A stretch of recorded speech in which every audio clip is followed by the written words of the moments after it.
We are just starting to let some folks in from the waiting room, and we'll get started in just a couple minutes with our session. Thank you for joining us.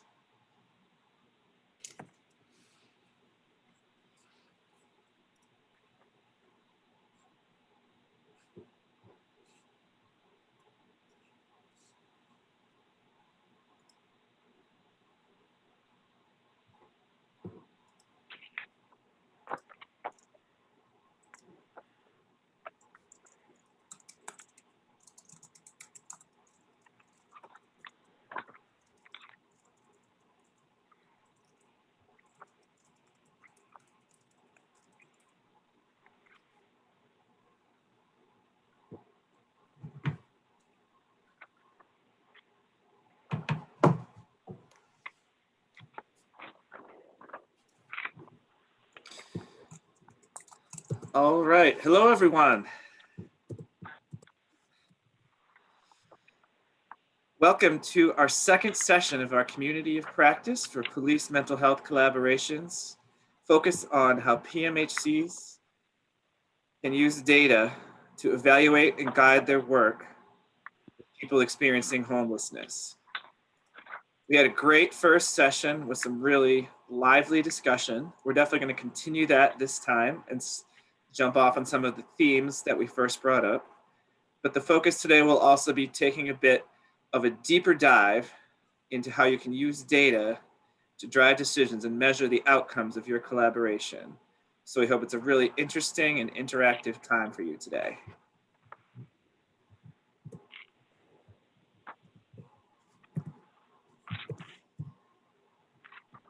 So the Justice Center, we are a nonprofit national membership association, sort of a little bit membership association, a little bit think tank that is bringing you this work today.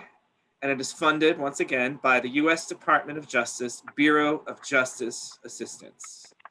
And you will see their mission statement right here. And specifically, this work is funded under the Justice and Mental Health Collaboration Program, which focuses on cross-system collaboration to improve public safety responses and outcomes for people with mental illness or co-occurring mental illness and substance abuse issues. So our outline today, without further ado, just a couple housekeeping notes first. We will again be recording the session today, and it'll only be for two purposes. It will be shared with, just like last time, it'll be shared in a time-limited fashion with folks who applied, but we didn't have space to allow them to participate in this community of practice. And it will also be available on our YouTube channel. So we're going to move ahead before we get into our program with our roll call. So we have two lists of our participating communities. When I say a jurisdiction, just like last time, if you could just quickly say here, we can move on. So do we have somebody from Olympia?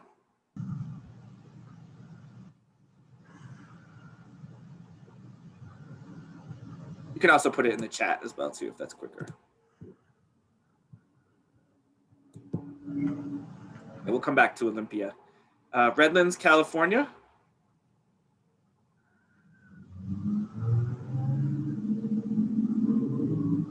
I think I heard somebody. Yarmouth and Barnstable, Massachusetts. Yes. All right. I see we have Rapid City, South Dakota. Thanks for being proactive. Las Vegas, Nevada.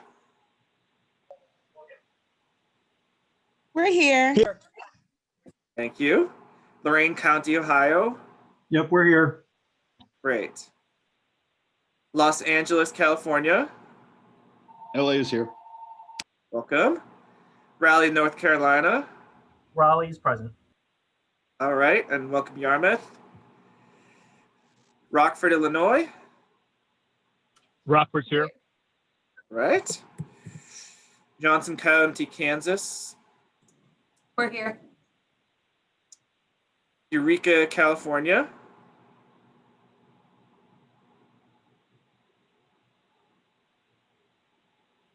All right, Aurora, Colorado. We're here. Battle Creek, Michigan. Battle Creek is here. Bloomington, Indiana. We are here. Mesa, Arizona.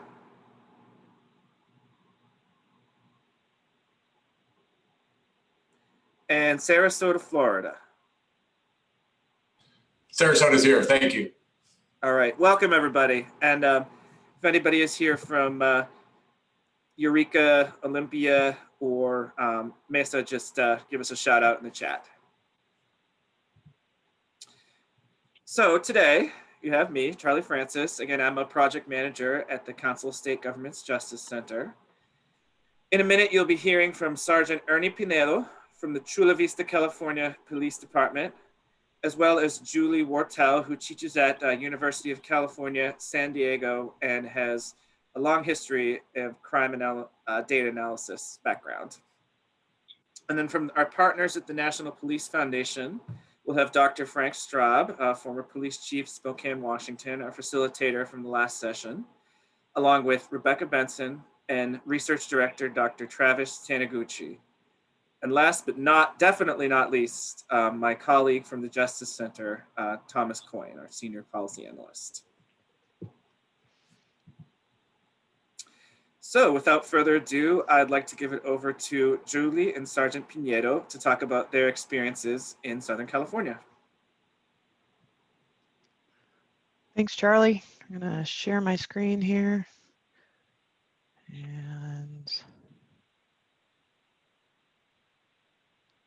there we go. Let me close you guys off there so I can see it. Okay. As Charlie mentioned, I teach at UC San Diego, but my well, I shouldn't say more applicable because now we're working on a big project that you'll hear about. But my background is as a crime analyst for a couple of different police departments, as well as the San Diego District Attorney's Office for 28 years now, several different departments again, worked also a lot with the Department of Justice, with the Police Foundation. So I've had a foot in the kind of research world as well as a foot in the real world on a wide variety of problem-solving efforts, including several working with departments on homelessness issues. And then recently, as I mentioned, what we'll see today is a new effort that we're working on at UCSD around integrating data and homelessness. So I'm going to start it off with just a little bit of background here. Let's see if I can, there we go. So obviously this session is about data. I was in the last session, which was very interesting to learn about what some of the other departments, especially Sarasota, is doing. But the more people we talk to, and and talking to Sergeant Pinedo, and you'll hear more about what Chula Vista has done, which is a huge step in terms of data, but there's always more. So I think one of the big things and how I've framed this presentation is just to really talk about the importance of data, collecting the right data, and then using data effectively. So the importance of data. And when we talk about data, that's really kind of loosely thrown around as to data, which is like raw data, or stats, so numbers or counts of things, as well as then these reports, which often includes a wide variety of mishmash. And so, why is data important? Because it's always better to be informed. And that's with any issue. We're going to stay focused on homelessness and dealing with harms that are caused by homelessness by a wide variety of, whether it's citizens, whether it's agencies, all of that. The more we know about any sort of problem, the better we can creatively create strategies that are appropriate to the problem. We often in policing just lump everything together as a gang problem, a drug problem, a homelessness problem, when in fact, people panhandling at the corner of, by a store is a very different problem than tents set up in a park or tents set up on a sidewalk in a residential area. So even though those are all homelessness related problems, that the more we can be, again, informed of what is our biggest problem, what's causing the most harms, the who, what, where, why, when about it. Why else is data important? It's much more efficient than only sharing lists and stories. And I put that only in because that's what a lot of us still do in policing, in community problem solving, whether it's a community meeting or whether it's roll call at a police department. We often say, well, here's what I dealt with this week or last month, or here's the list we have. Those are still important to share all of that information, but it's way more efficient to integrate that data into a seamless process where we don't have to spend a lot of time resharing or re-talking about who's on your list, who's on my list. If we have those lists together, we can be informed and then go into the meeting and talk about what have we done? What else do we know? All of that. And that leads to the last one of everyone can be on the same page. We want to make sure when I say everyone, all of the different partners, all of the different agencies, all of the different people. So when we reach out, if whether it's we policing, reach out to public works or reach out to parks and say, we need your help in working on this problem, that we can have that information to be able to share of how many people, how many encampments, how much trash that we've picked up in that place over the last year. Having that data readily available, we can all look at the problem, no matter who those partners are in the community or in government agencies, and start at the same level or be on that same page. So collecting the right data. And again, this comes back to, and we're going to hear from Thomas about the dashboard, and that really is more the stats that are being collected around the data. So again, just kind of clarifying, we still need to collect that raw data to be able to inform the dashboard to make the pretty charts and look at the trends of these statistics or the trends that we're seeing. So I always recommend, and again, in any sort of problem solving, when we're looking at doing our analysis, we want to say, well, what data do we already collect that might be relevant to our problem? Police calls for service. Again, as a law enforcement community of practice and police people here, we all know police calls for service. Some problems with that is we may not have a specific homelessness related call. We'll talk about that a little bit when we get to Chula Vista and how they dealt with it. And I have some other examples as well. But if police are going and dealing with homeless related harms and problems, then it's being captured. It's just how is it being captured? What's being captured there? Fire and EMS calls for service. I was working actually, I think Eureka, I don't know if they've come in since then, but with Eureka, when Chief Andy Mills first went up there about, I think it was 6 or 7 years ago, and doing some just general crime analysis work and homelessness, a big problem in Eureka. And we actually went and met with the fire department, because if it's a citywide problem, and as we've heard how Sarasota has taken a citywide approach, instead of the police just saying, we had 500 calls for service last year, city, we need a bigger budget or to establish a team or any sort of resources. If we say, police, we have 500 calls, and fire, they have 700 calls for homelessness related, we need to join that data together to really capture the problem. Some of those calls are going to be the same calls, but some are going to be different. 311, lots of cities and regions now have a non-emergency way to report. In San Diego, we have, it's called Get It Done. It's a little application. And that's where, from my understanding recently, if you call the police department and say there's a homeless encampment, they just say, report it to 311 instead. So they're not even going out. They have a homeless outreach team, but they're tracking their complaints through this 311 system. Fortunately, it's available to the public, so I can go in there and download, and that's related to our UCSD project is where we actually started with that. Public Works, San Diego County, as I've been working on this research, find out that San Diego County and the unincorporated parts of the county, Public Works are the ones that are going out and dealing with the encampments. So they're collecting data, whether it's in their own database or how they're collecting or what they're collecting, but it's a place to start.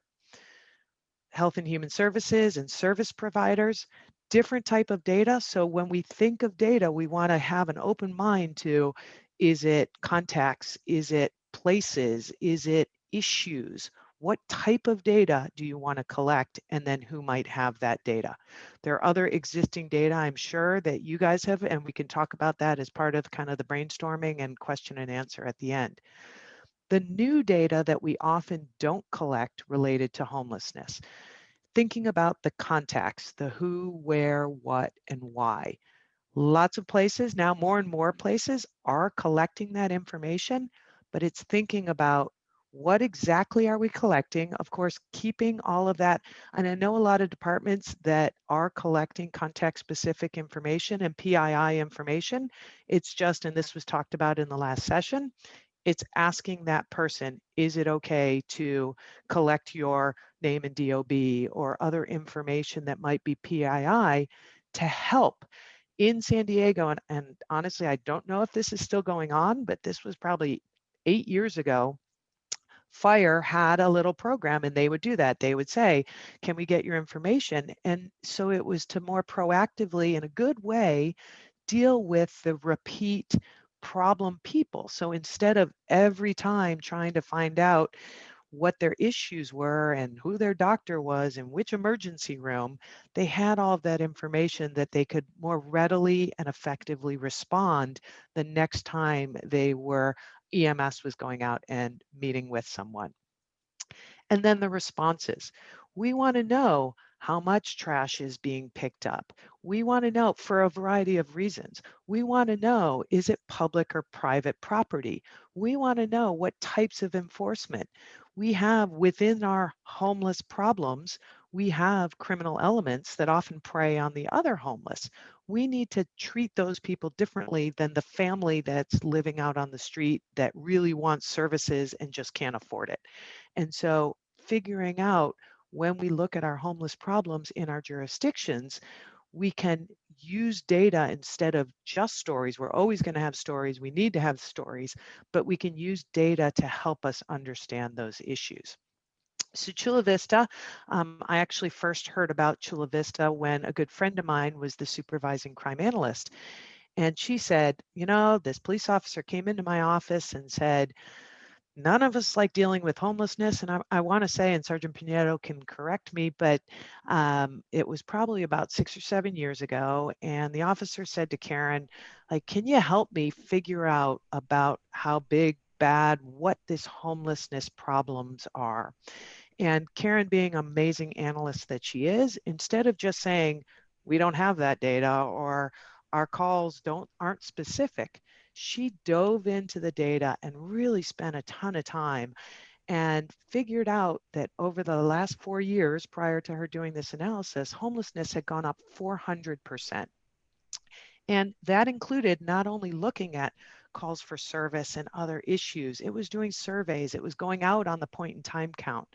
It was really figuring out what data exists, what else data can they collect, because that then was used to help drive the creation of the HOT team.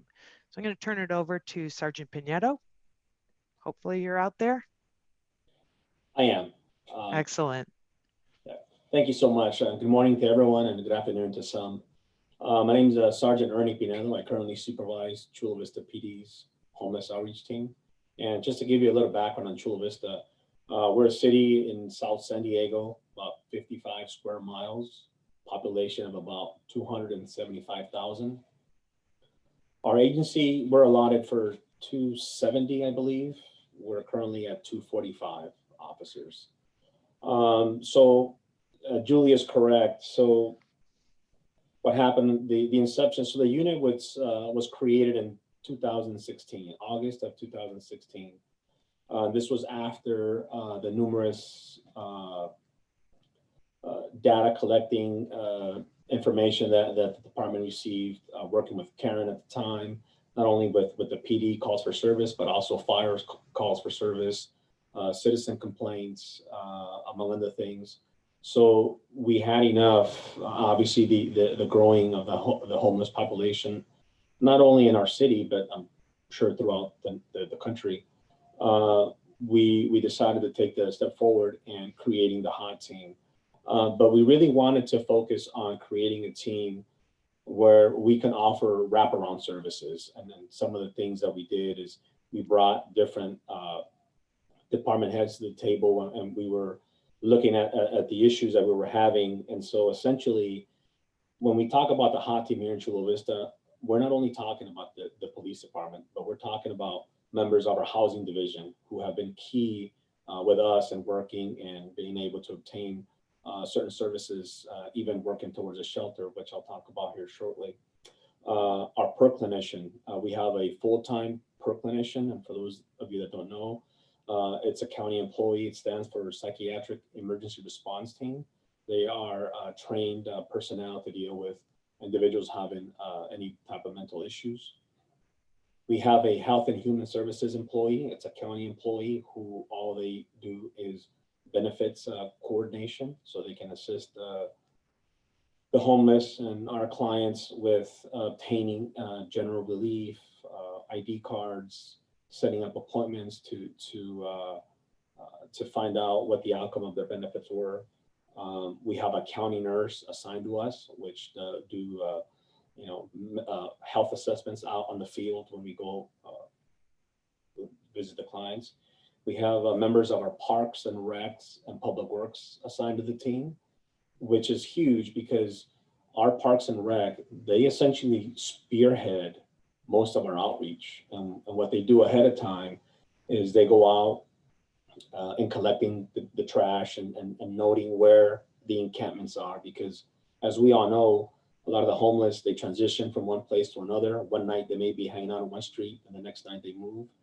At least this is what we're seeing here in Chula Vista, unless they are hanging out in the open space area where they have a tendency to grow more sophisticated encampments, which makes it a little bit more difficult for us to enforce, just based on the conditions of Martin versus City of Boise that us on the West Coast have to deal with when it comes to enforcing homeless issues.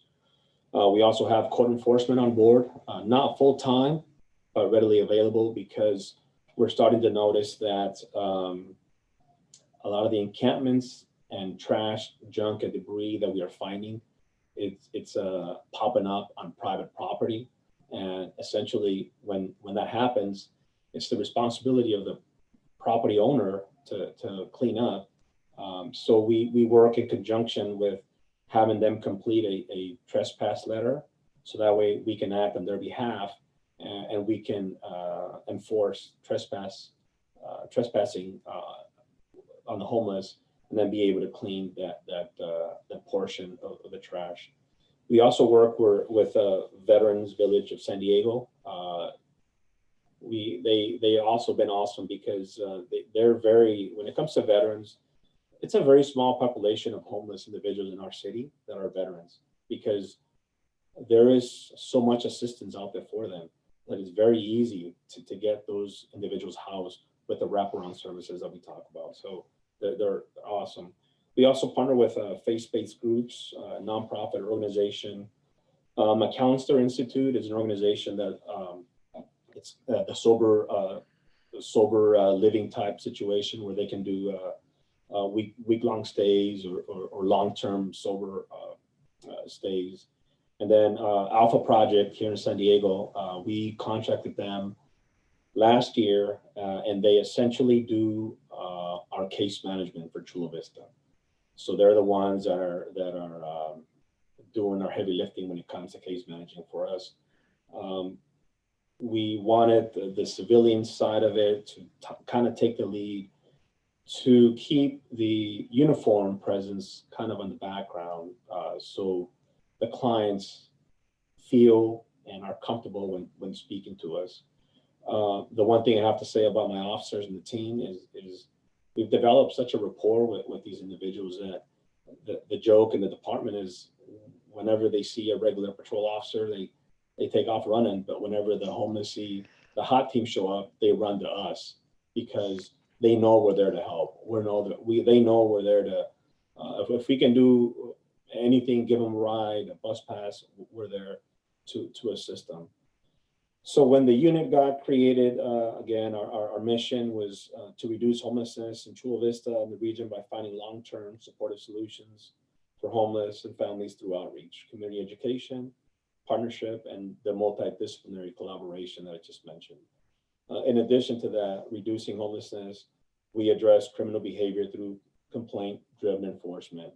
There was this misconception that we were going out there and simply enforcing or talking to the homeless because they were homeless. And so it's taken a lot of our efforts and community forums that I've attended to educate the public about our job and our function, because we operate a little bit different than most officers. Most officers in our department are responding to calls for service about a homeless trespassing, and without diving deeper into what the root cause of the issue is, and that's where we differ somewhat. I know at one point Chula Vista had, so when the unit got incepted, we created an internal database, and so we started to document every homeless person that we encountered in our city, and at one point it was upwards of 800. I know that may not be that much in comparison to some bigger cities like San Diego or the county, but for us, considering our population size, it was a large amount. So the only problem with that database was that it was specific to the police department. So anyone that was working with us, whether it was a county worker or a veteran organization worker, they couldn't see any of the information that we had, and vice versa. Here in San Diego, there's a system called a program, I should say, called HMIS, which stands for Homeless Management Information System. It's a county operated, and I think it goes beyond that. But that's what we use to gather data here in our jurisdiction. So we had no contact or no access to it because they felt that, and this was told to us directly, they felt that police departments should not have access to that because they felt that we were going to use that information in the wrong way and for enforcement purposes. Well, our housing division were very proactive with the county, where they allowed one officer to attend the training, and so he could have access for us to be able to input that information. And that's been very critical for us, because we are able to not only input information, but also look up information in regards to what the process is, or what the situation is for a certain client. And what I mean by that is, what we were running into is we would have a county worker say to us, "Hey, I'm looking for, John Doe." Well, because they didn't have any access to our database where you can put updates, and vice versa, we didn't have access to HMIS. They have been looking for this person for 2 weeks, and once they finally told us, we told them, "Hey, we saw them last week. This is where they're hanging out at a different encampment." So just that, making that connection has been very helpful for us, because we help each other out as far as if someone's looking for a client, if we're not offering the same services to the same client repeatedly. So it kind of eliminates that from becoming an issue. So, and that's how, in a nutshell, the Chula Vista Hot Team was created. It was data driven. The partners the buy-in that we've had from the partnerships, county, nonprofit organizations, faith-based groups has been very successful. And I mentioned early on that our housing division has been awesome. And I have to say that one of the things that us on the West Coast were aware of, Martin versus City of Boise, was a ruling from the Ninth Circuit Court that essentially stated that jurisdictions could not, or police departments could not enforce any type of homeless ordinance or penal code of illegal camping and such, if we did not have a shelter in our jurisdiction. Chula Vista, we do not have one. City of San Diego has one, but the ruling is very specific to jurisdiction. So our housing division was able to apply for some grants. We were able to acquire some heat money, and we are in the process of obtaining our own shelter. So there's an organization here in San Diego called the Lucky Duck. They were very gracious in donating a shelter that's gonna fit about,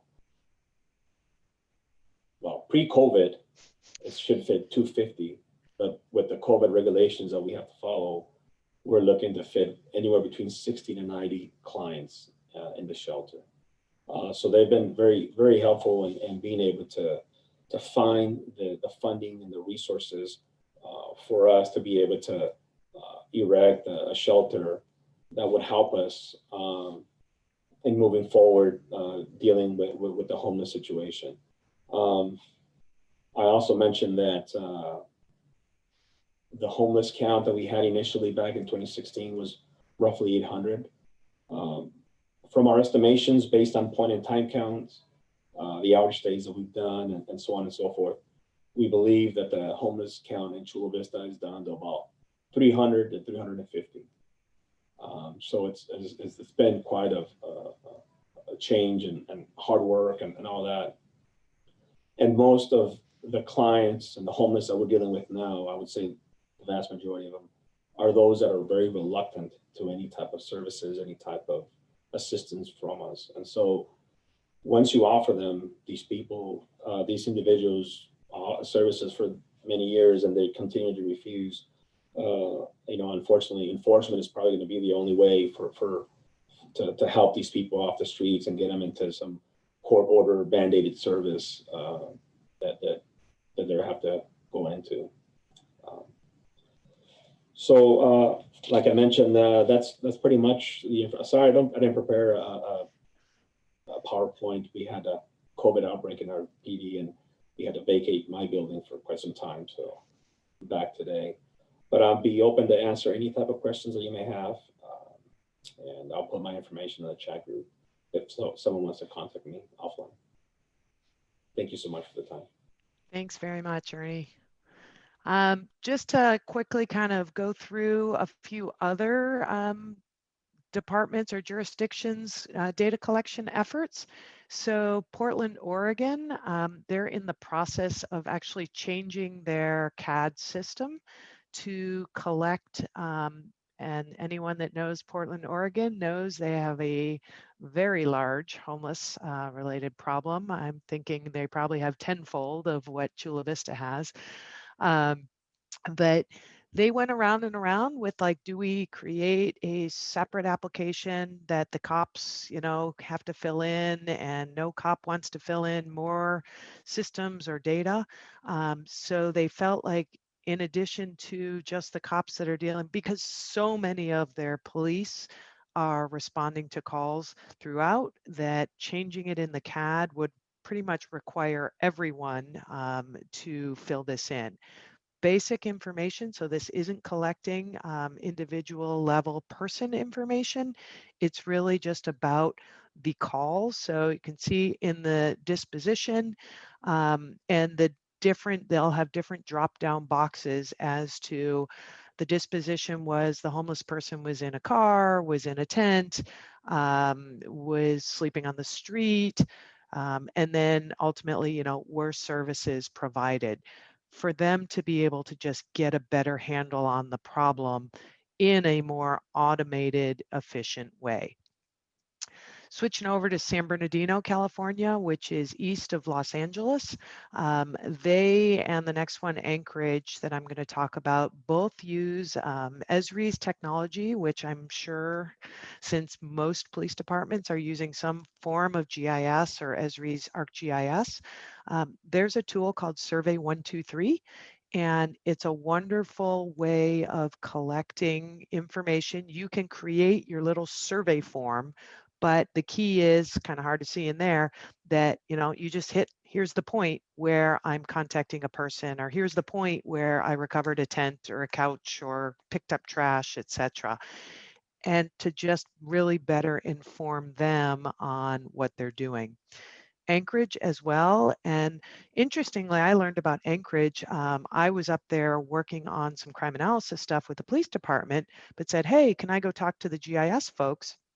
And the city's GIS manager is the one that told me about this effort working with their homeless outreach team on, again, collecting data. So they use Survey 123 as well to not only collect data on encampments, but these are the work orders. So it's a citywide integrated app that they can collect information from public works when they're cleaning up places, from the cops when they're contacting. All can be integrated using GIS and some available tools. Survey 123 is actually a free tool and can integrate. And as I said, if you aren't currently using GIS in your police department or in your jurisdiction, find out. I would put money on that your city or county is likely has some GIS tools available for you to use. And so using data effectively, as Ernie talked about, as kind of that common sense, we want to use data for decision making. We don't want to make decisions in a vacuum. I just met with one of our county supervisors. They have a housing policy analyst, and it's about this H hub that I'm about to show you. And I said, wouldn't this be helpful for, or I asked her, would it be helpful to inform the decisions that the county supervisor is making? And interestingly, she said, yes, extremely so. And it would be helpful when we make decisions to have this to back it up. Like, well, that's kind of backwards, right? Sounds very political. I'm going to make a decision and then hope that there's data to back it up. Sorry, this is recorded. Hopefully that won't get out. Anyway, to proactively reduce harms and not unjustly. We want to be able to say that we are enforcing where we need to enforce, that we're cleaning up camps where they need to be cleaning up camps because of the harms they're causing, and then that we can integrate it with related data.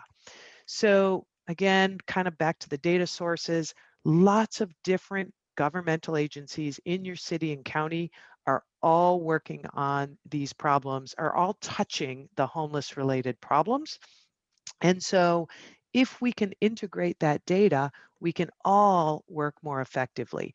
And then of course, the community base, the advocacy organizations, the service providers, everyone's collecting data in their own little silo.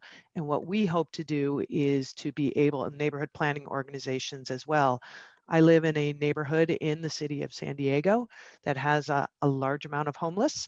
And I just read in our local paper how the biggest complaint to the police were like, what are you doing about the homeless? And so if we can all work together on, justly, no injustice around figuring out how to reduce these harms. And the residents, obviously, including the unhoused, and what percentage, everyone should be able to have, not an exact number, but what percentage of your unhoused people really want services, or want services, but only with their dog or their wife, and you only have a male shelter or female shelter, or no animals, or want services but want to continue using drugs. There are a couple of cities that have experimented with having a shelter where they're allowed to use drugs for a certain amount of time, as long as they're going to services at the same time. So when you're creating your way of a tool or a system to collect the data, just some things to think about of what already exists, and if that data doesn't exist, how do we collect it? Who's going to maintain it?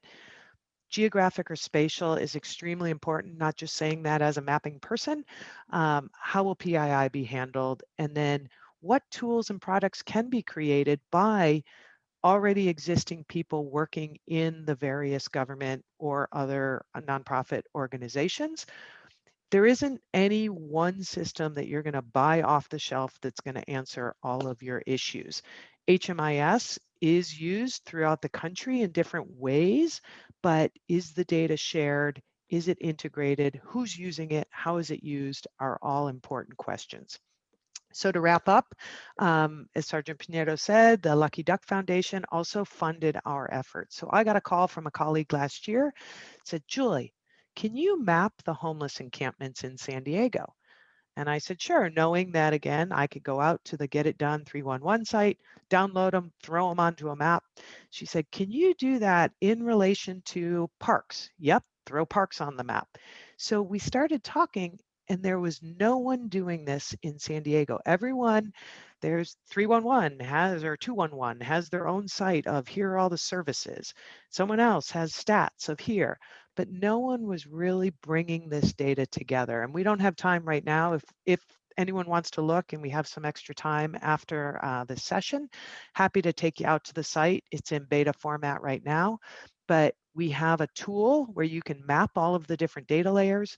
We have a way of downloading the data so you can bring it into your own system and integrate it in any ways you look. So the idea of this is really to aid policymakers, governmental agencies, service providers on looking at the entire picture, and it's free to the public. And that's it. So I think Ernie said he'd put that in a chat, and there's my email, and I'm going to pass it back over to Charlie.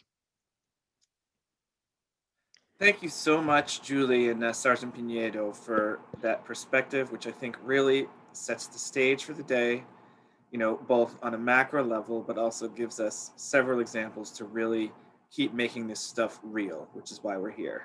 So thank you for that. And I'm sure all of you have a number of questions that you're thinking up. I want to encourage you to jot those down now, because we're going to have a nice Q&A period after our next presenter where you'll really be able to have some time to have those questions answered.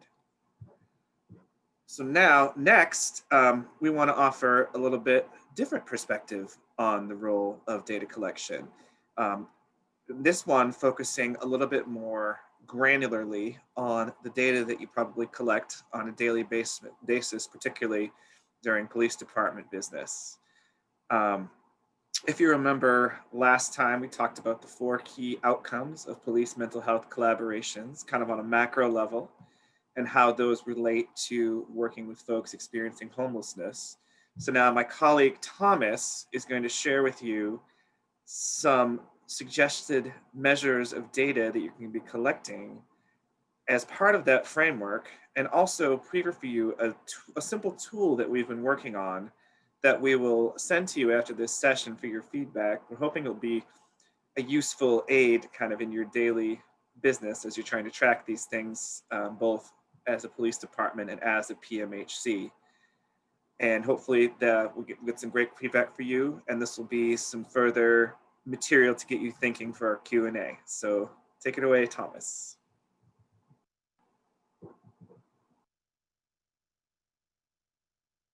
You know, you'd think that, it's been 9 months into the pandemic now, and I would know to unmute myself every time. No. Thanks, Charlie. I appreciate the intro. And yeah, my name's Thomas Coyne. I'm a senior policy analyst here at the Justice Center. My policy work here at the Justice Center and previously has really focused on this intersection of behavioral health and housing and criminal justice. And prior to coming to the policy world, I was out in social work, case manager for behavioral health and foster care. And much before that, working generally in, briefly also, in the general federal law enforcement area. So a nice combination of all these things to bring some of the on-the-ground experience I've had with folks who are experiencing homelessness and going through their services along with criminal justice.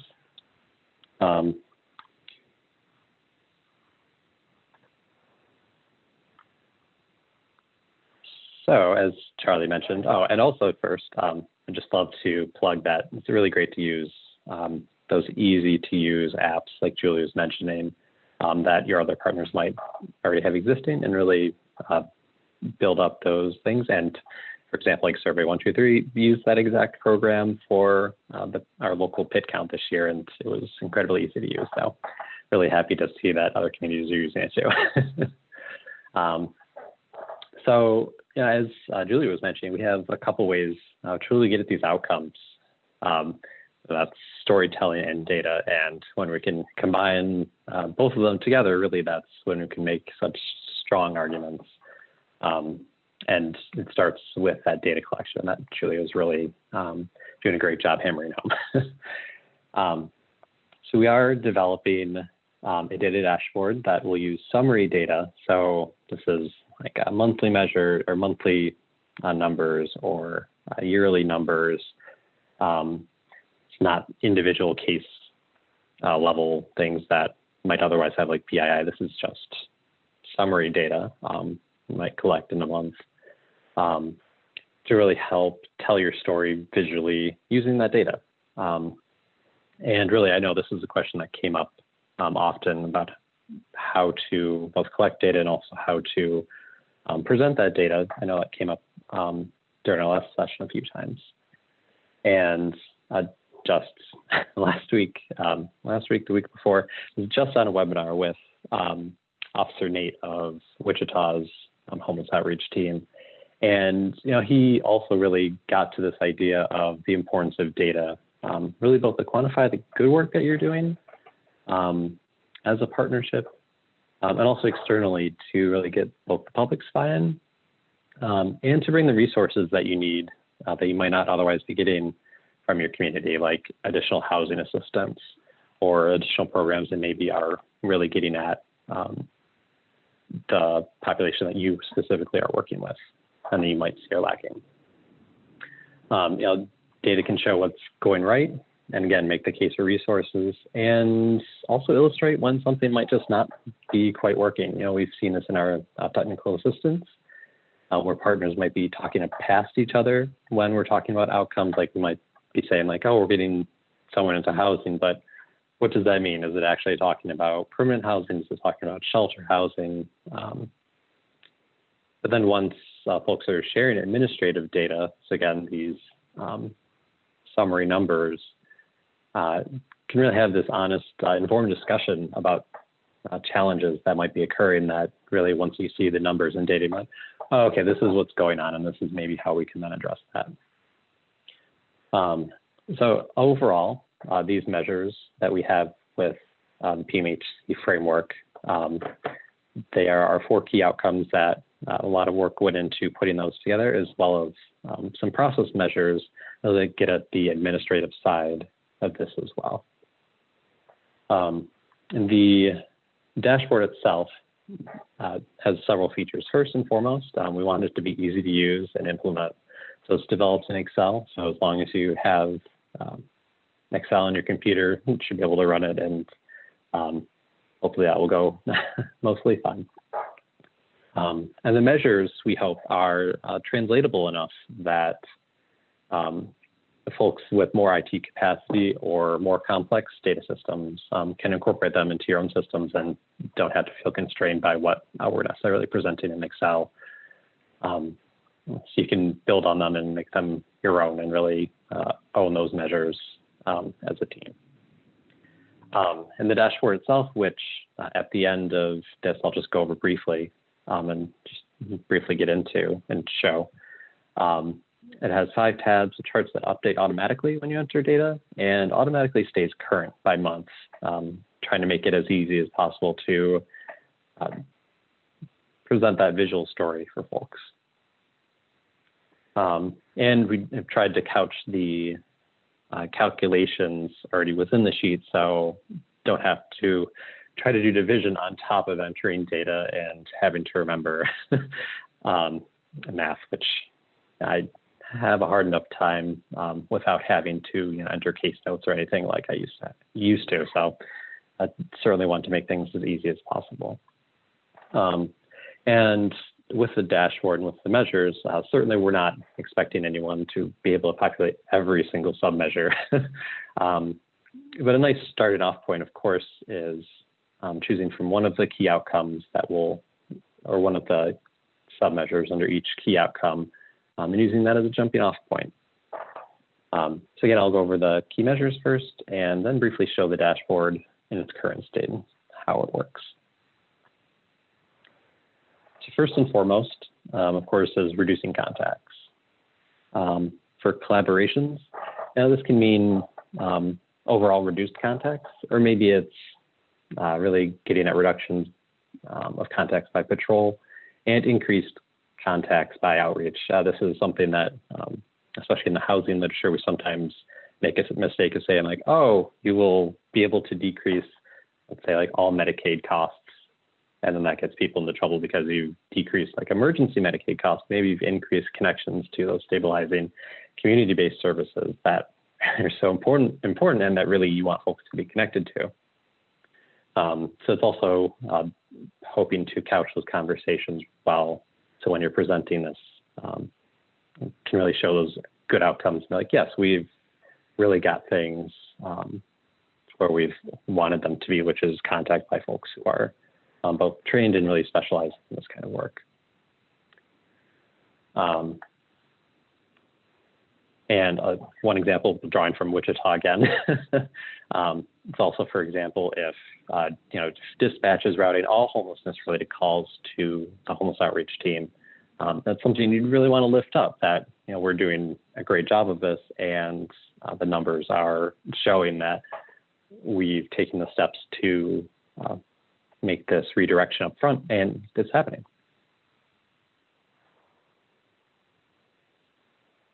And connections to service, I think all of us know, but really getting people experiencing homelessness who may have serious mental illness connected to services, that's really the key to stability.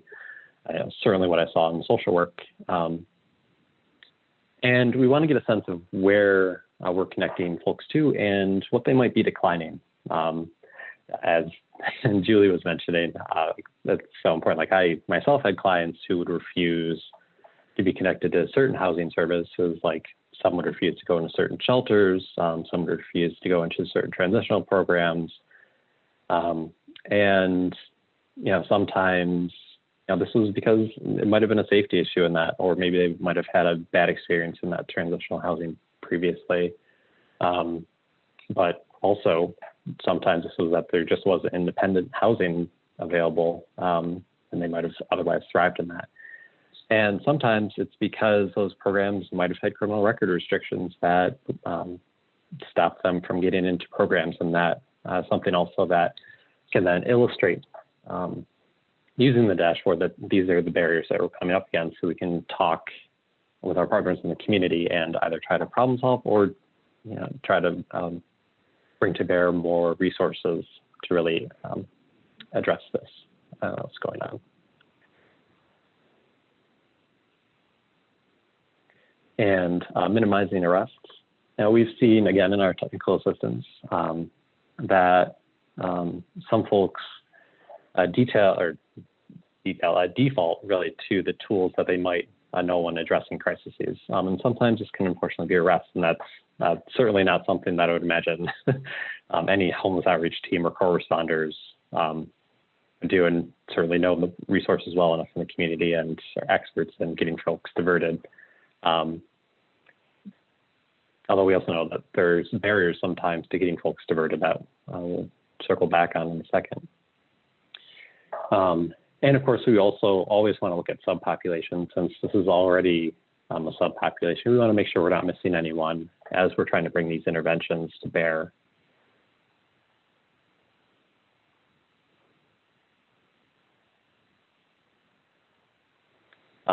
And as always, we want to keep everyone safe during encounters and ensure that the use of force is likewise minimized.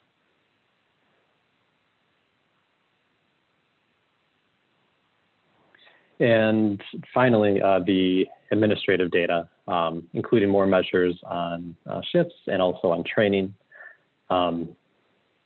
Importantly, you can use this and illustrate really how many people you've been referring to permanent housing as both a win to show how effective your partnerships are, and also just say when there's just not the types of services available that you see as a need out in the community. And we know, and I think could all say that can definitely see when there are times when people, due to a lack of services or lack of services that might fit one particular person, that sometimes there's a mismatch in services then. And again, not dissimilar from what Julie was saying earlier. And really, if you want to talk with your community about what you need, these are the type of data sometimes necessary to have those conversations. So now I'll just go ever so briefly into the data dashboard, so you can see what it looks like in its current state.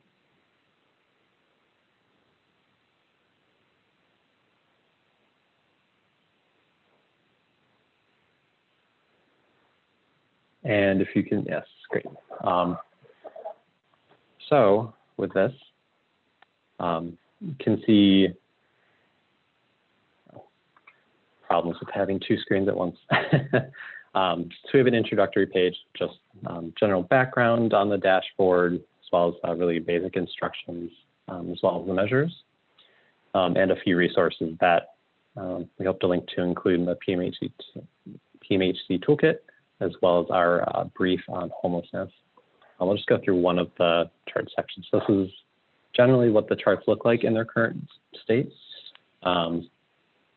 So again, hoping not to have them all populated at a first go when someone's looking at this. But as people might work through this in the future, choosing one to focus on and really building out data from there. So I'll just give a brief explanation. I'll just briefly go through what this data might look like in practice. So just to bear with me for a second. So going through like a number of calls, might have experienced certainly earlier in the pandemic. And clearly all guesses at data right now. So in here, this would be someone just collecting a number of calls and also the number of mental health calls. Just guessing that maybe that number might not have changed during the pandemic. Also probably a pretty small number of calls. As well as collecting calls on homelessness. Just guess that maybe calls went down during the early stage of the pandemic and maybe came back up.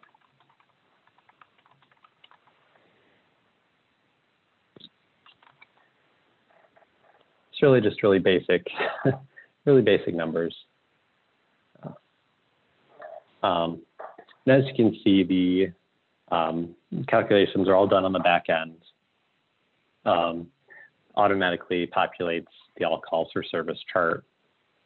And also I've tried to make it so that there's multiple charts, but they also draw from the same numbers. So if you're doing calls for service and calls for homelessness, you can see here in 911 calls diverted, that again drawing from the same number of homelessness calls, as well as call responses. And here, since I haven't specified that anyone from a hot team or otherwise was responding to calls, they're otherwise all defaulted to non-specialized calls. You can also use that to say, hey, we actually have had the homeless outreach team doing all of these calls, and so it'd be important to be putting that number in. But just a way that tried to cut down on having to input so many things with how many metrics there actually are here. So again, we'll be sending this out following this, and I'm certainly very glad for all your feedback eventually. So much appreciated. And Charlie, I'll turn it on back over to you. Thanks, everyone. Thank you so much, Thomas. Yes, we will be sending this tool out to all of you. Those who are able, we'd love you to take a look and give us your honest, anonymous feedback. We're going to send out a very simple survey. In particular, we know that some places may collect a lot of data. Some places may not.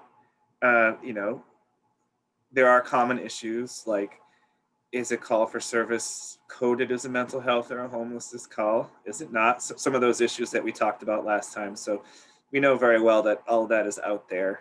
So it's definitely not a one size fits all solution.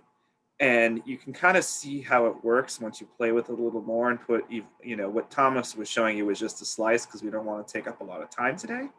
But, as you put in some more real data, really the idea is that particularly sort of decision makers, either in your department or in your collaboration, can kind of see a few key trends at a glance without having to dig through a lot of things. So, we want to develop something that on the back end isn't too onerous, but by doing a little bit of that back end work can really make that data a lot more accessible to people who need to make decisions. So we definitely look forward to hearing your feedback on all of that.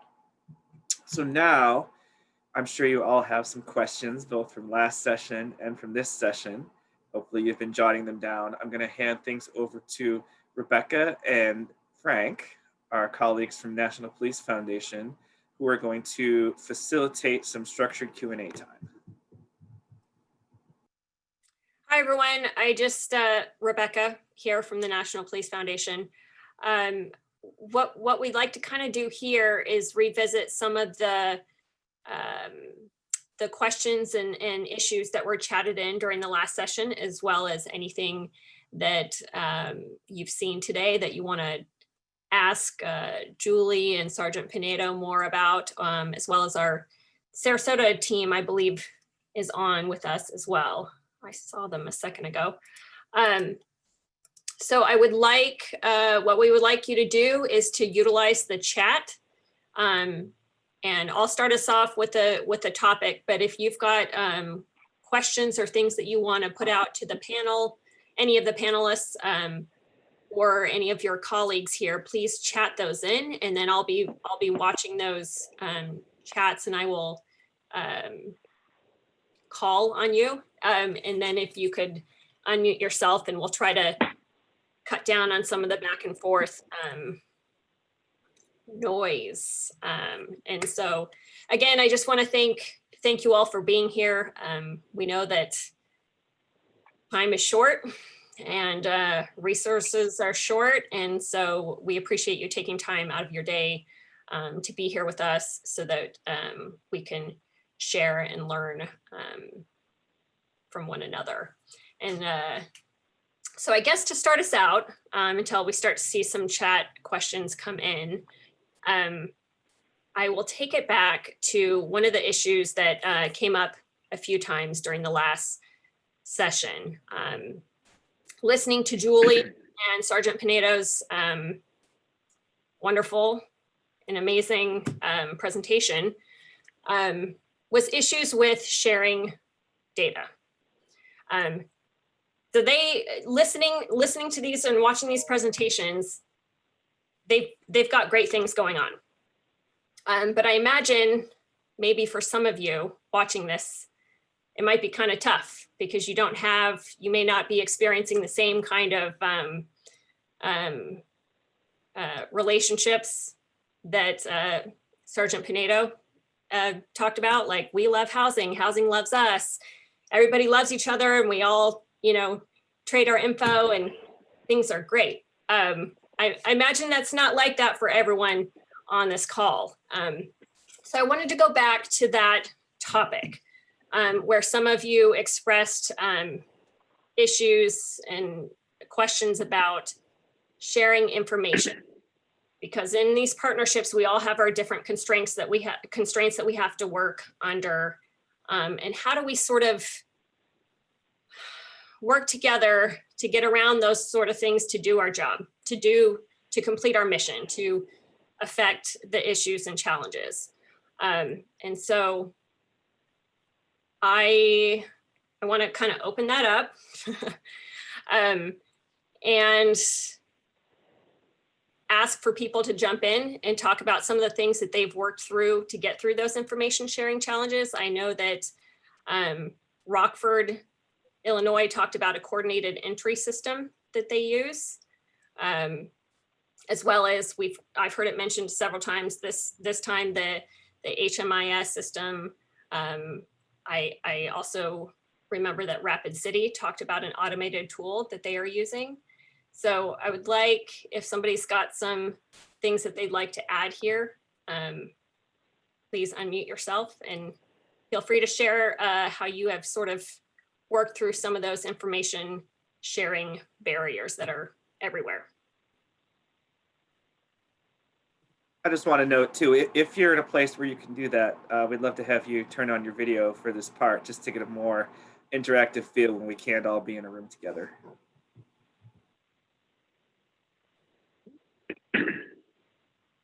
So Sergeant Pinedo, so has you guys have just always loved each other? Everybody's always gotten along? Absolutely not. Great point, because so prior to 2019, one of the things that we discovered was that although housing, parks and recs, public works, and the PD, we were all part of this team. You're right. We were working in silos. We were kind of working on our own and trying to share information. And so one of the things that we had to make, we made it to where we meet weekly. We meet weekly. We discuss what's going on. We discuss clients. We discuss sharing information. So, but it takes, we know it takes effort, and we know that it's sometimes it's hard, but we have to factor it into our schedule per se, because yeah, it wasn't always hunky dory. We would try to do one thing, and we wanted to clean an area up, but yet Public Works was busy doing something else. So once we got that coordination together, now we can together address issues, address cleanups, address clients, because sometimes it doesn't require the PD to respond to help a client. If we have a client that just needs a ride to the hospital or to a doctor, we have Alpha Project that can take them so the police department can go on about their business. So that's where the communication, I think, it's key, and it's been working for us.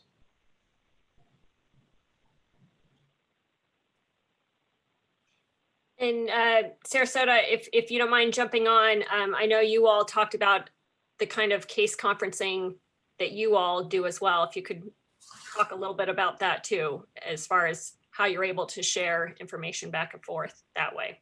Well, that's really two parts. Good afternoon, everybody. I'm Kevin Stiff, Coordinator of Homelessness Response for the City of Sarasota. I'm glad to be on with everybody. And with me is Joe Polzak. I'm the Police Legal Advisor for SPD and the city. And as we've learned, there's few discussions we have with homelessness that doesn't have some legal tie-in as well. And that's where we came into a problem with sharing information with HMIS or sharing documents with the individuals or support service systems that we use on a daily basis on how we pass information back and forth. We always want to make sure that we protect our clients, to make sure that their privacy and their conditions are protected from any accidental or purposely disclosure through a public records request. So our city case managers do not have access to HMIS, or as we call it here, CSIS, community service.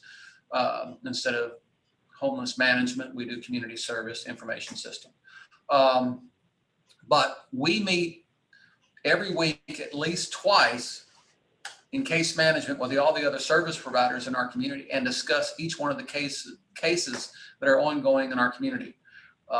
We have those meetings at least twice each week, just with our hot clients or our homeless outreach team clients, as well as they also have meetings with our community care court clients, our veteran clients, and other individuals that are somewhere in our system between our homeless outreach team, the county's homeless outreach teams, and a couple other cities we have that are working towards housing through one of our housing providers.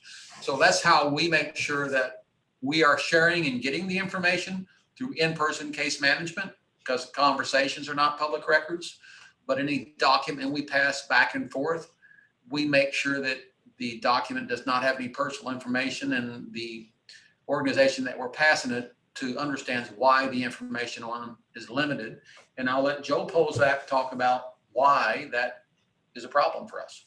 And just real briefly, so we can jump around, but similar to the data dashboard that's being proposed, it looks like it's going to gather and analyze information in the aggregate. So you don't have the PII problem, which is a good thing. Here in Florida, our public records law is very open and broad. So it captures a lot of records that we have to be very careful about. And if anyone wants to contact us offline, I can send you some legal analysis about HMIS and its interplay with public records. Specifically, the federal rules about HMIS don't assert the supremacy clause, so it doesn't preempt your local laws or rules on public records. So it's just something important to consider with HMIS. And the important thing to understand is we have not had that hamper our ability to house homeless individuals or get them to services.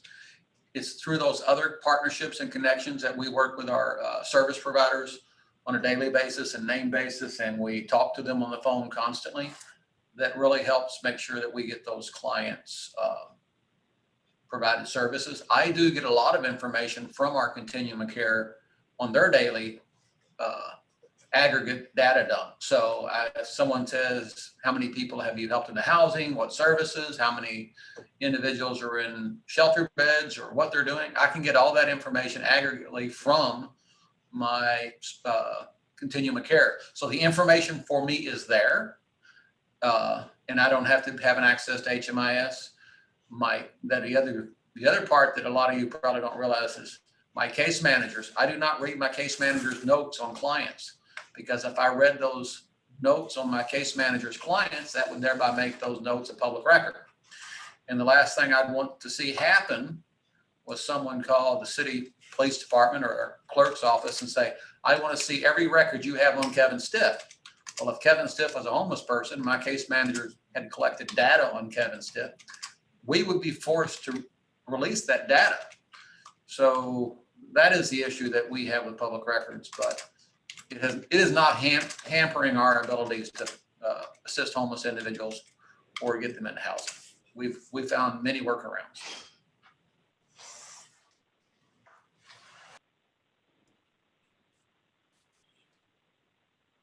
Sorry, thank you. So going back to this case conferencing, do you all, and feel free anybody to jump in here,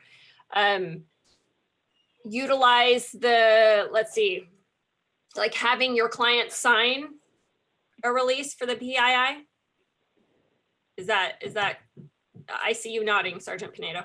Yeah, that's exactly what we do. We have a form, we have a form that they can sign and allow us to be able to release that information.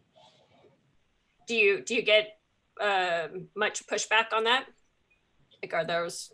We do. We have a few that say no, but the majority, once we explain what our ultimate goal is to get them help and all that, they cooperate.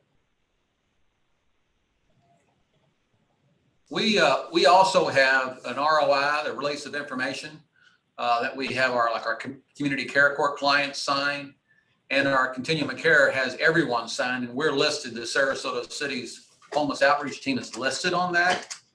But again, we would just hate we'd hate the fact that if a reporter or the ACLU that is frequently pulling information from us just requested the information about, because I frequently get, we want to know everybody that went to the Salvation Army by a police officer in the last 6 months.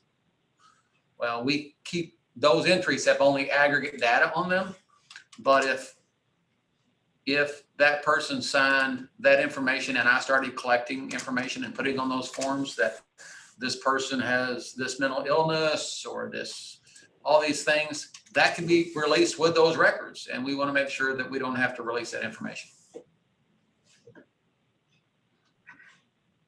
Thank you. I see Annie just chatted in a question. I'm not sure where you're from there, Annie, but if you could unmute yourself and give us a little more information.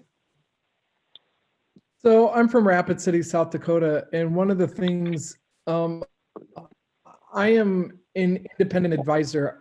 I work primarily with Great Plains Tribal Chairman's Health Board, but in relationship with the Rapid City Police Department and our homeless outreach. And we also, the Great Plains Tribal Chairman's Health Board has a 638 contract with the tribal health facility within Rapid City. So we have another layer of information protection in regards to tribal information that goes above and beyond what you have to relate to.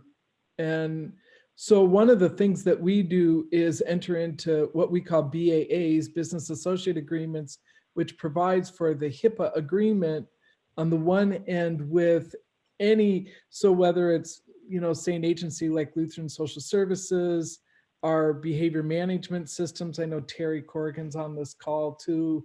The police department, Great Plains, all of us entering in with a BAA, and we can share that information in case conferencing, in addition to having the individual do a release for allowing for case conferencing in regards to their individual information.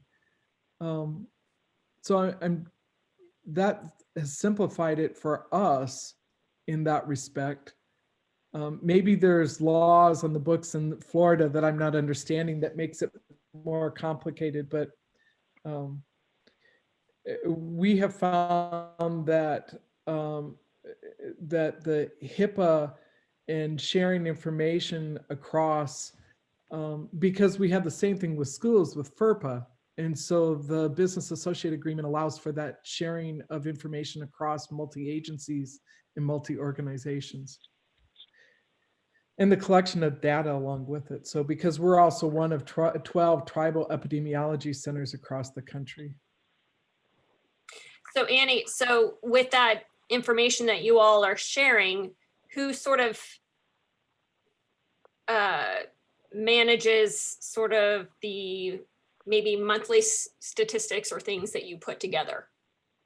Yeah, so all of that is just in the infancy of being cross-coordinated at this time. This is just becoming a strong community collaboration. It has not had a history of a strong community collaboration by any means, but we're taking from lessons that we've learned in other areas within our tribal experience and applying it within our urban community of Rapid City right now in developing those partnerships and relationships. It's really come about because of COVID, actually, in opening up an isolation center and needing to have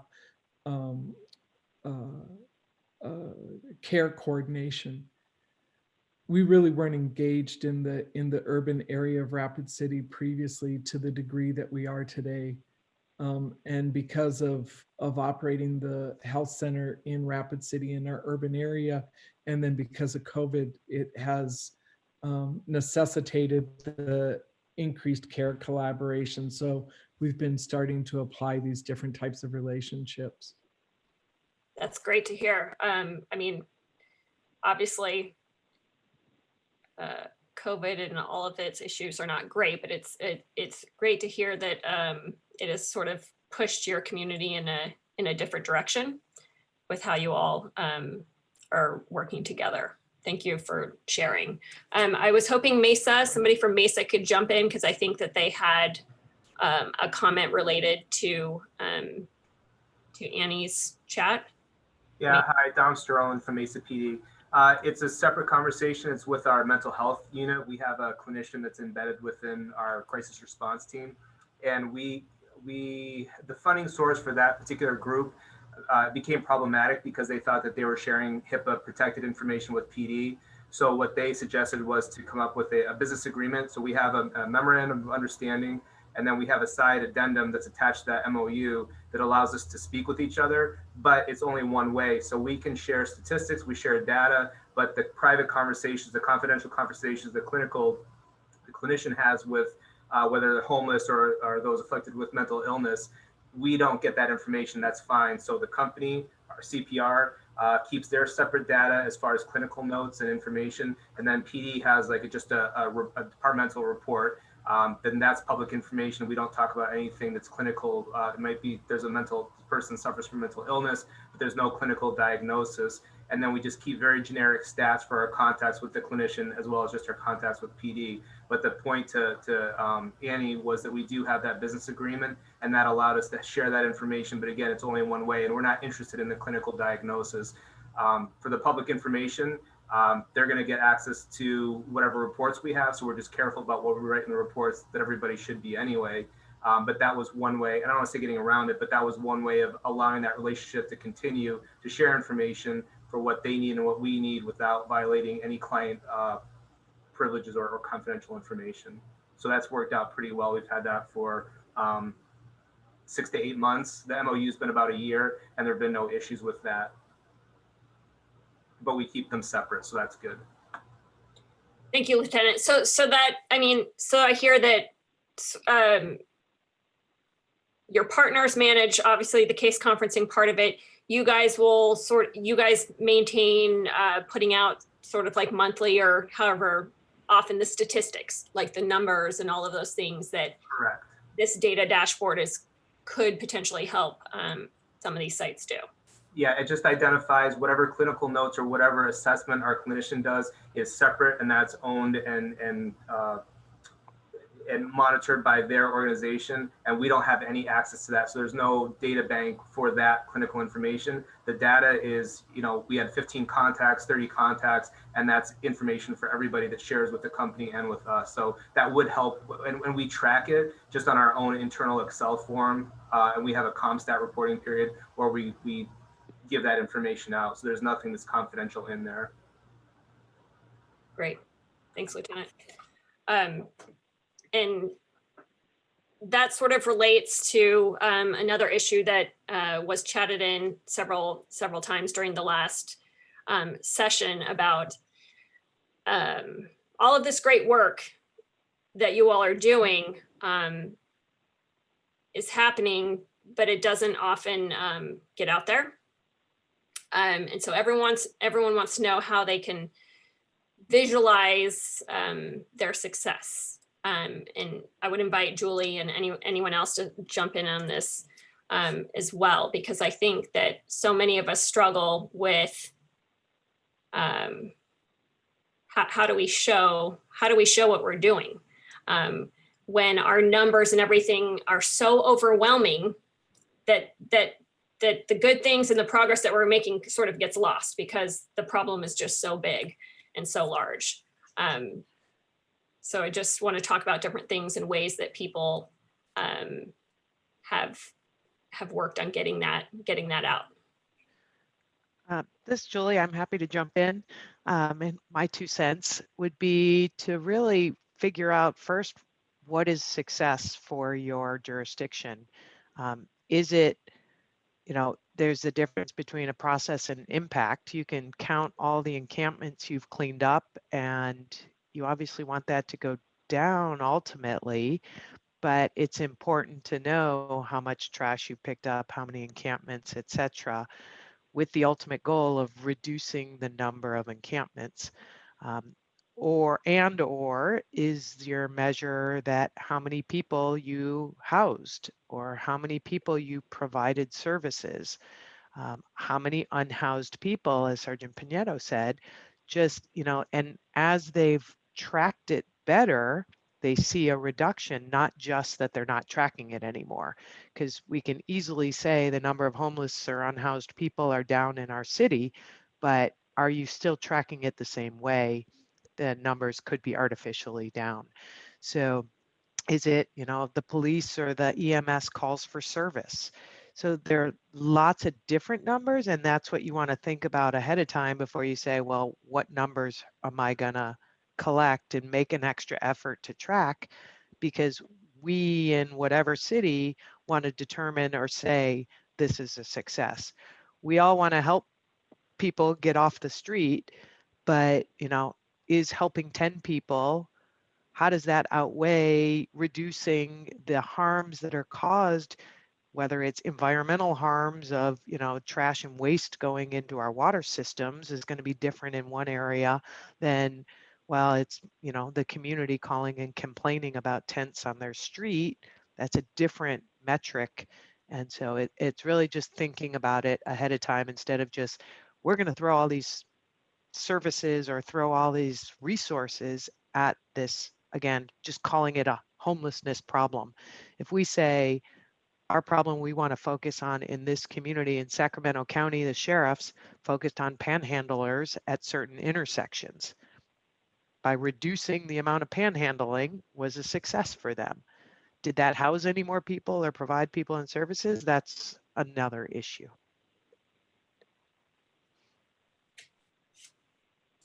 Thank you, Julie. Does anybody else want to add to that before we? Rebecca, Yes. if you have time. Again, my name is Kevin Stiff.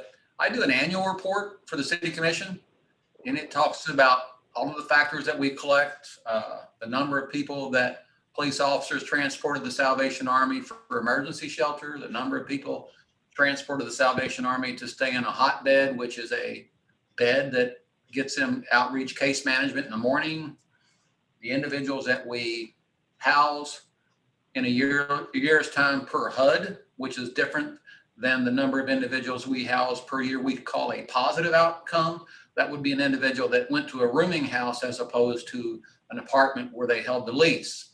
Why we call that a success, because they're no longer living in a place not meant for habitation. HUD would call a person going to rooming house not permanent housing. So there's different dynamics, but both of those individuals for our numbers are housed. We can also track the number of individuals that we do enforcement against. We know the exact numbers of that. And we also partner again with the Suncoast Partnership in Homelessness, our continuum of care that provides me data on if I wanted to know demographics, age groups, races, all of those different points of information that they gather on a daily basis. I just pull that report, I attach it to my yearly report. I've had when someone says, we doubt your numbers, or I think in 2018, we had 43% housing outcomes, positive outcomes, and 39% HUD outcomes. A reporter called and doubted my figures, and I said, well, they're not my figures. They come from our continuum of care. That's their outcome they've reported for individuals we sent through the system. We also collect the data on the number of emergency contacts or emergency calls from our fire department. So we collect all that data, and I make sure that yearly we I report to the commission. This is how you spent the money. This is what outcomes you had from that output. So case managers, how many cases they conferenced over the year. It is different than the number of contacts the homeless outreach team has, because the homeless outreach team is a police officer and a case manager. So we separate those because there's much more in-depth conversation with the case management side than this outreach contact side. So we collect all that data, and I make sure we report it each year. So at least the commission gets an understanding, and that information is available at every city neighborhood meeting. I can go to those meetings and talk about what we're doing. So that's how we make sure everybody knows this is the work we're doing. But you're right. Even after all that, people still say, y'all have hot teams? Yes. It sounds like the data dashboard is going to have some analytics tools too to publish and disseminate the aggregate data that we're talking about. So we'll take a look at utilizing that. Yes, thank you. So there's more, but we're running out of time here. So I actually will turn it back over to Charlie, and we'll pick this up again. There's still more, Yes. more good stuff to talk about in the next session, and continue these conversations and these connections that we're making here. Thank you. Yes, our third session is going to be 3 weeks from now, December 8th at the same time from 2 to 3:30 Eastern. And that entire session is going to be built around a panel presentation with lots of time for Q&A, structured Q&A on these topics. But we're also going to have some special guest presenters. And I wanted to give you a little taste of that in our last 1 minute.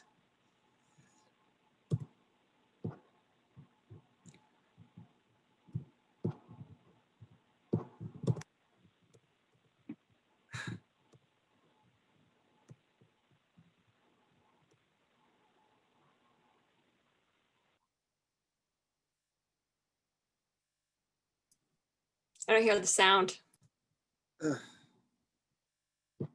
No. It's a setting in Zoom to have us hear the sound.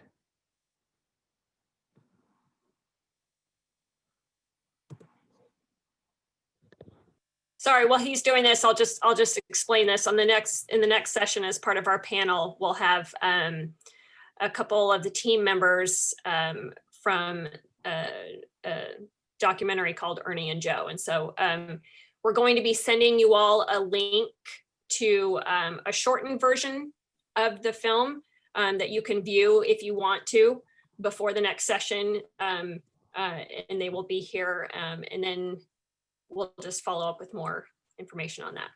Yes, my apologies. We forgot to test the audio beforehand, but you know, these guys have been out doing the same work that a lot of you are doing.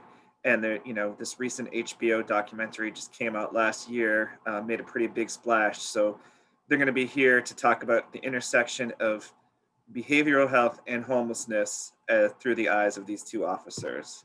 So I'm going to send you a link to the trailer in the chat right now. And in follow up to this session, check your email for a trailer that you'd be able to check out before the next session, as well as the data dashboard for your feedback. So And can I just jump back in, Charlie? Just so you know, the link for the film that we're going to send you has a limited window, so you'll only be able to view it for, I believe we're going to do the 10 days prior to the next session. So it will only be active, and if you could just keep it within your teams, because this film is actually still showing on HBO, so we've got some restrictions as far as viewing, but the team is also willing to work out some filming screenings for your agencies if you want to share it further later on down the road, and we can help you do that. But the link, again, will only be active for 10 days prior to the next session. So thank you all again for your participation and for your time today. Big thank you to all of our presenters, and we will see you again in a few weeks, for which we hope will be a really great concluding session. Thank you, everyone. Take care, everyone.